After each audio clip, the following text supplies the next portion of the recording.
আসসালামু আলাইকুম। সবাইকে একটা কথা জানানোর জন্য আসলাম। যারা মালয়েশিয়া আসার জন্যে অনেক ব্যস্ততা হয়ে পড়েছেন, অনেক পাগল হয়ে পড়েছেন, তাদের জন্য একটা কথা। মালয়েশিয়ায় প্রথমত মালয়েশিয়া এখনও ফাইনালি কোনো ডিসিশন হয়নি কবে থেকে কার্যক্রম শুরু হবে।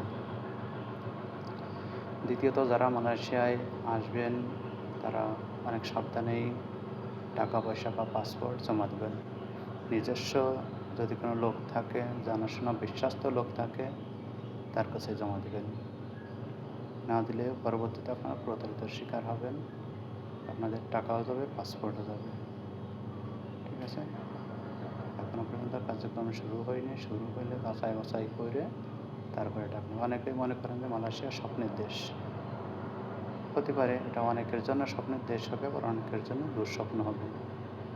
আমি চাই না কারোর দুঃস্বপ্নে পরিণত হোক।